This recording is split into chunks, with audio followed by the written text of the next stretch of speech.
Good morning student. હું તમારું ગણિત આજે લઈશ. એમાં 2 થી 10 જોયા હતા. હવે નેક્સ્ટમાં આપણે 11 થી કરી અને 20 સુધીના નંબર જોવાના છે. આમાં આપણે 1 2 3 4 5 6 7 8 9 ને 10 મેં તમને હોમવર્ક આપેલું હતું કે તમારે શબ્દમાં ને અંકમાં 1 થી 10 લખવાના છે. આ તમારું જ્યારે આજે નવું સત્ર ચાલુ કરો છો ને દ્વિતીય, તો પેજને ફોલ્ડ કરી અને લખવાનું દ્વિતીય સત્ર, અને એમાં પહેલા આપણે આ વસ્તુ લખવાની છે એટલે આપણે ખબર પડે કે આપણે પુનરાવર્તનમાં શું કર્યું. એમાં આજે નેક્સ્ટ આપણે જોશું 11 થી 10 સુધી આપણે જોઈ લીધું છે. તો વળી પાછા આપણે શું કરશું અને ભણશું. તો 1 2 3 4 5 6 7 8 9 10 અને 11. તો 11 કેમ લખાય? અત્યાર સુધી આપણે એકમ હતો ત્યાં સુધી આ કરતા, પછી 10 આવ્યો એટલે આપણા 2 અંક થઈ ગયા, 1 અને મીંડું 10. એવી રીતે 2 એકડા શું થશે? 11. હા, તમે બોલી તો જાઓ છો પણ ભણીને લખશો અને સાથે બોલીને લખશો ને તો એ વસ્તુ ક્યારે ભૂલાશે નહીં. અત્યારે આપણે બહુ જ લેસન ઓછું હોય તો જેટલું મળે છે એકદમ શાંતિથી કરીએ તો એ વસ્તુ ક્યારે ભૂલાય નહીં ને આપણે આગળ ને આગળ વધતા જઈએ. હવે એવી રીતે અહીંયા શું આપ્યું છે? એકડે બગડે 12. હા, તમને ખબર જ છે. એ જ વસ્તુ અહીંયા શબ્દમાં શું લખેલી છે? હા, બ એટલે બકરીનો બ, આની માત્રા બા અને ર. તો બા ને હવે આપણે અહીંયા એટલા ચિત્ર દોરશું.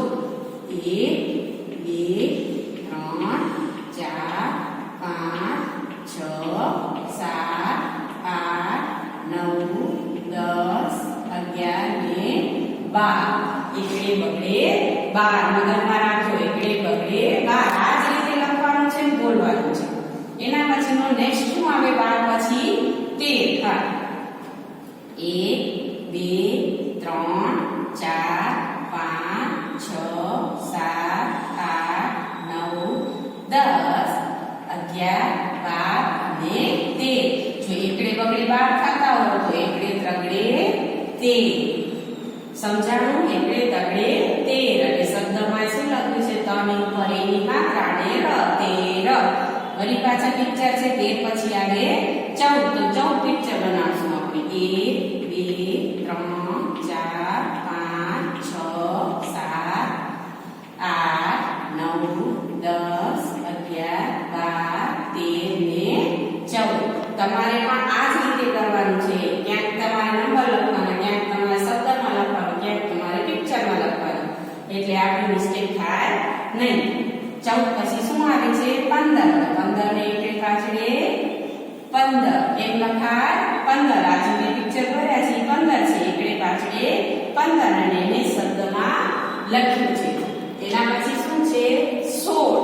એકડે પાછળે 15 પછી એકડે છકડે 16. તો એકડે છકડે 16 કેમ લખશું? એકડો અને છકડો 16.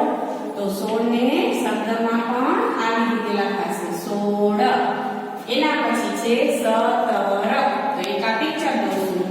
1 2 3 4 5 6 7 8 9 10 11 12 13 14 15 16 ને 17. અને અંકમાં કેમ લખશું? તો એકડે સાકડે 17. એના પછી છે 18.